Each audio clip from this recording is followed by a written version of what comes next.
Here's how one Black home educator, Annalise, described the challenges of finding suitable homeschool options for her son. "I'm just not going to do that. I'm one of these secular homeschoolers. I am not going to join a church to homeschool. I don't feel comfortable going in that space, which is usually predominantly white, to have my son homeschooled because I am not convinced that the experience will be any different from what we would have in a traditional government school. It would just have a veneer of religious toleration." This episode of Interactions features the work of Professor Cheryl Fields Smith and Professor Andrea Dennis, whose recent article on Canopy Forum highlights the changing demographics of homeschooling in the United States, as well as the potential benefits, meanings, and challenges of homeschool from an African American perspective. I am your narrator, Janet Metzger, and this is the Interactions Podcast.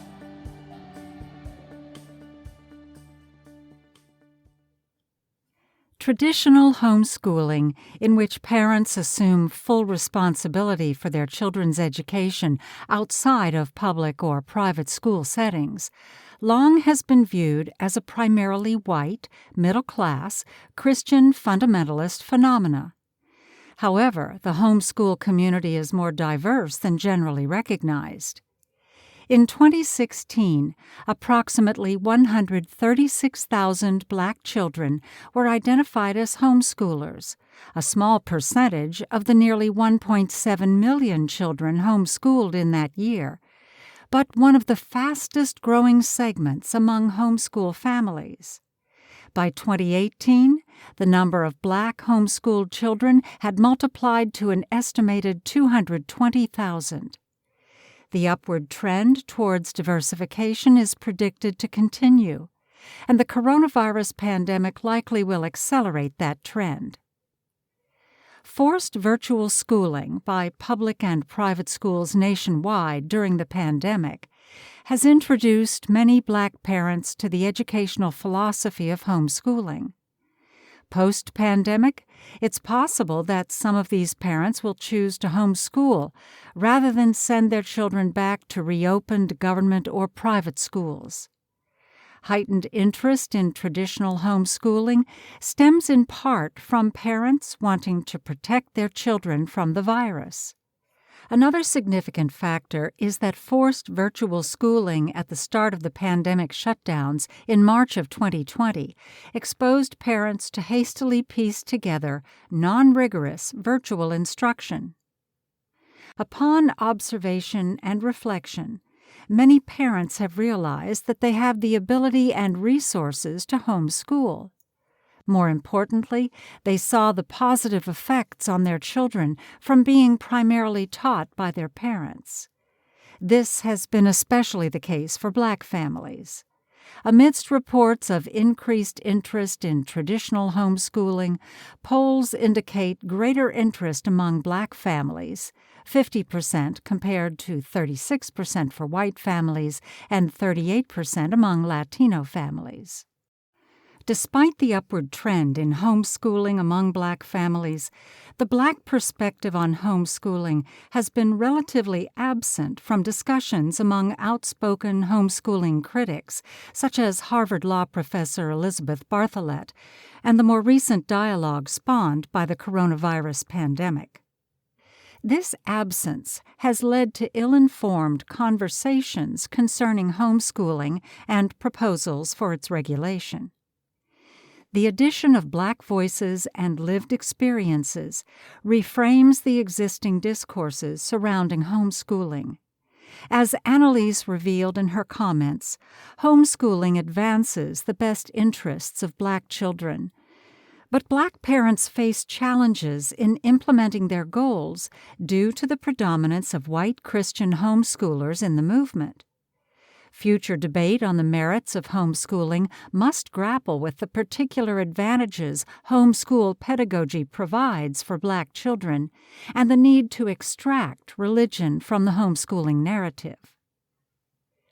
Black parents' decisions to homeschool are driven by their desire to support, protect, and promote their children's interests, and their reasoning finds support in United States Supreme Court decisions. In cases concerning families and children, the Court's rulings repeatedly note that parents are obligated to act in the best interests of their children, and that fit parents are presumed to act in the best interests of their children. Nonetheless, many critics of homeschooling, though centering children's rights in their critiques, fail to sufficiently acknowledge the benefits that home-educated Black children receive and the failure of today's school systems to educate Black children. For many Black families, the move to traditional homeschooling is based solely or primarily on secular concerns surrounding what is in the best interests of their children and the unfulfilled hope of the 1954 Brown v. Board of Education school desegregation mandate. Black home educators' lived experiences in traditional schools, public or private, provide a humanized view of the statistics and outcomes for Black education, which indicate discipline disproportionality, limited access to gifted education, overrepresentation in special education, reports of discrimination, prejudice, and racism in schools, marginalization of Black parents, and the use of culturally insensitive curricula. Black children's experiences in today's schools affirm Dr. Horace Tate's prophetic warning against the plan for integration. Dr. Tate was a Black educator, activist, academic, and politician from Georgia. He called the desegregation plan second-class integration because he foresaw the destruction of everything that African Americans had worked toward and achieved within segregated schools. Though most Americans have been taught that segregated Black schools were inferior, scholars such as Dr. Vanessa Siddle Walker, Dr. James Anderson, and Dr. Heather Williams have documented the self-determination and self-agency that built segregated schools of excellence for Black children and cultivated many, if not most, of the eloquent intellectual leaders of the civil rights movement. The perpetual myth of Black segregated school inferiority mirrors the flaw Dr. Tate saw in the integration plan, which did not value any aspects of Black education at the time, and instead privileged white ways of schooling. Ultimately, the promise of Brown v. Board of Education and the hopeful expectations it created have not been realized. Black children in mainstream school settings generally are not faring well. In contrast, today's Black homeschoolers are thriving, revealing that learning, schooling, and education should and can be therapeutic and restorative, not merely a means for economic advancement or the transmission of knowledge and beliefs. The factors that lead Black parents to choose homeschooling are typically the same as those that negatively affect Black children in mainstream school setting: poor school environments, discipline disproportionality, widespread referrals to special education, limited access to gifted education, culturally insensitive curricula, and marginalization of Black parents. Homeschooling presents a powerful remedy to these ills. Research shows that homeschooling has significantly reduced and, in some cases, eliminated the lingering Black-white achievement gap. Homeschooled children of color, including Black children, typically achieve as well as or even better than their white public school counterparts. Similar to many online schools and some progressive brick-and-mortar schools, Black home educators often facilitate their children's success by allowing them to pursue subjects based on their own interests and abilities. Moreover, Black parents empower their children to succeed by cultivating positive cultural self-identity. Rather than relying on a monocultural lens, Black home educators can seek multicultural perspectives, thus fostering empathy and understanding of others. Additional research finds that the Black homeschool experience also typically expands well beyond the home, integrating meaningful connections to their communities through civic engagement and experiential learning. Black homeschoolers complete projects to address issues of personal interest that they discover through study or through their lived experiences. Further, Black home educators integrate entrepreneurship into their teaching practice. Black children and youth develop business plans and put them into action. Black children express themselves creatively by making art, designing and building a product, or developing a service. They write marketing plans, maintain inventory, do the accounting, and perform all other necessary tasks to create and run their own businesses that require multiple strengths. Through this type of practical endeavor, Black children develop, apply, and advance their academic knowledge and skills in meaningful ways and potentially transform their futures. Unfortunately, in many traditional schools, Black children rarely have access to these types of intellectual pursuits. Despite the evidence favoring Black homeschooling, prominent critics such as Harvard Law professor Elizabeth Bartholet propose a presumptive ban on homeschooling. Focusing on Christian, conservative, and impliedly white homeschool families, Bartholet argues that homeschooling is a cover for parental abuse and neglect, and facilitates the transmission of anti-liberal, anti-democratic values such as racism, sexism, and xenophobia. She claims that homeschooled children will be unproductive and alienated members of global society with limited futures. Finally, she prioritizes children's rights over parental rights and argues that children's rights are undermined by homeschooling. Professor Bartholet's campaign for a presumptive ban on homeschooling finds both validation and opposition in a group founded by homeschool graduates, the Coalition for Responsible Home Education, CRHE. The organization's website documents both successful and shocking homeschooling experiences. While the organization expressly advocates for increased regulation of homeschooling, this proposed regulation focuses on children's rights to safe and sound learning environments rather than the imposition of testing requirements or the mandated use of a particular curriculum. CRHE's Statement of Purpose cautions against the assumption of good intentions among all homeschool parents, stating that children deserve a robust educational experience, one that supports their natural development and instills in them a lifelong love for learning. Homeschooling can accomplish these goals. However, homeschooling in itself does not guarantee it. Thus, unlike Bartholet, the homeschoolers who formed CRHE do not assume a religious basis for homeschooling, and they do not seek to condemn homeschooling overall. Instead, the group calls for better protection of children by strengthening homeschooling policies nationwide to uniformly prioritize children's interests and welfare. While Bartholet and other critics attempt to justify a presumptive ban on homeschooling by citing the inadequacies of parents and the potential harms to children, they fail to recognize the significant benefits that some children may gain as a result of homeschooling, especially Black children. Armed with this knowledge, governments should not severely curtail traditional homeschooling, particularly for the many Black children who thrive in homeschool settings and would be harmed by mainstream school settings.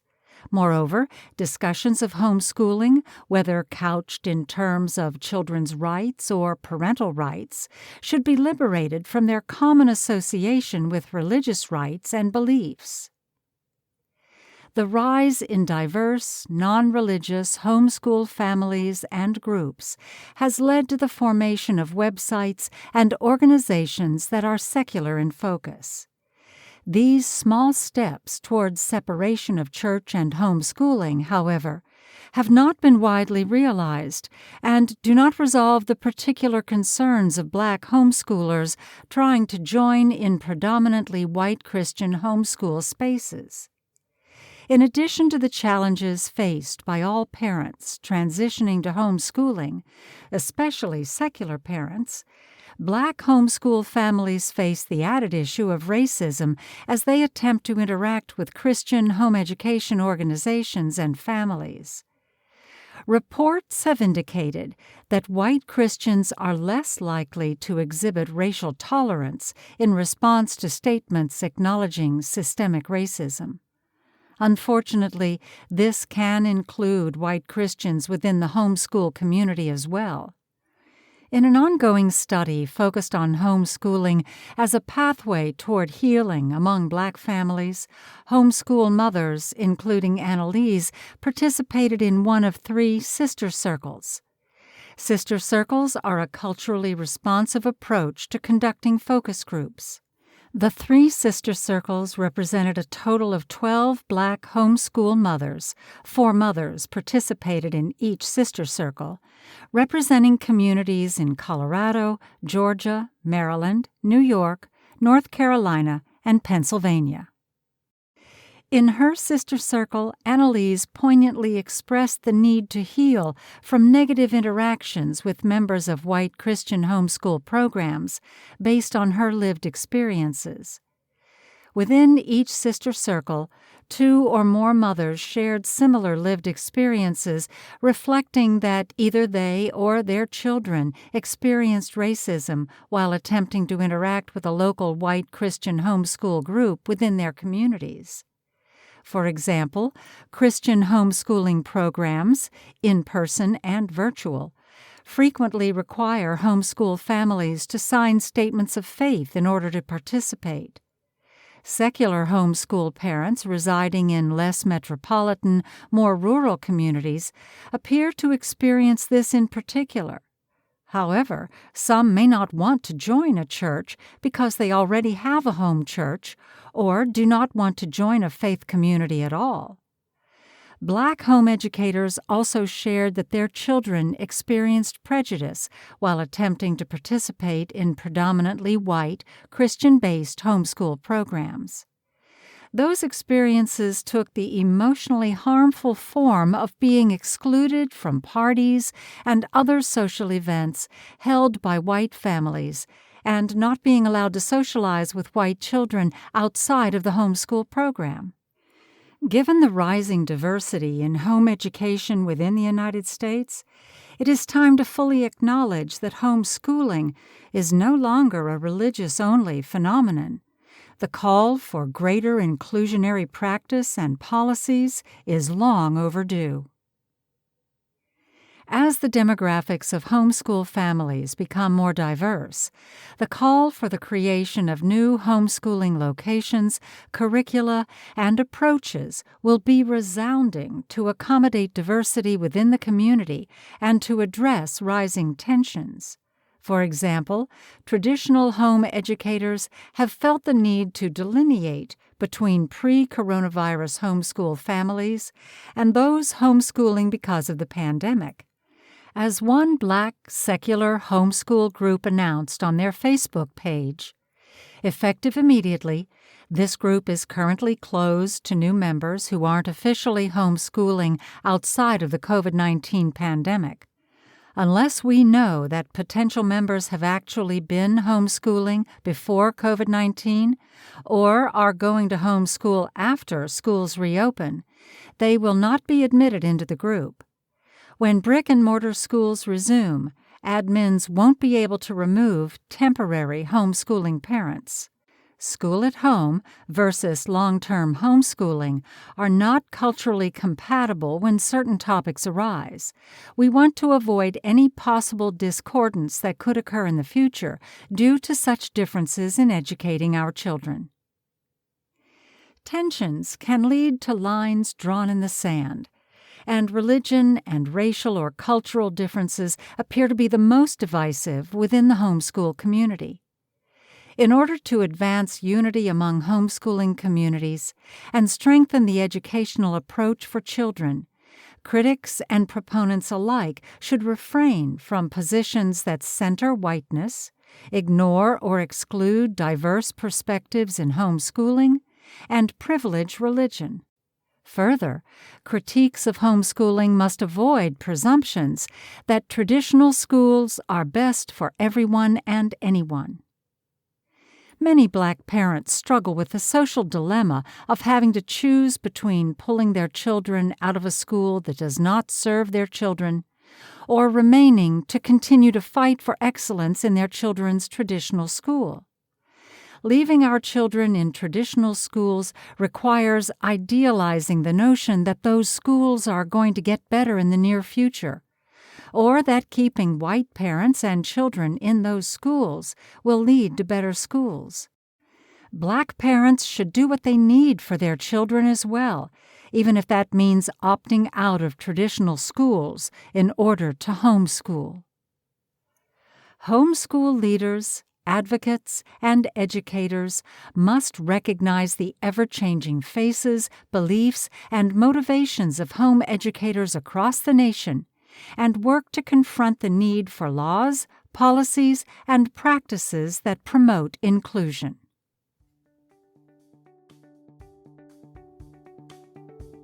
That concludes our episode on Contemporary Homeschooling, Black Children's Best Interests, Freedom from Religion, and Anti-Racism by Professor Cheryl Field-Smith and Professor Andrea Dennis of the University of Georgia.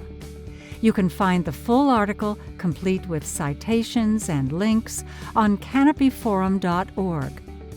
Canopy Forum and the Interactions podcast are produced by the Center for the Study of Law and Religion at Emory University. Thank you for listening.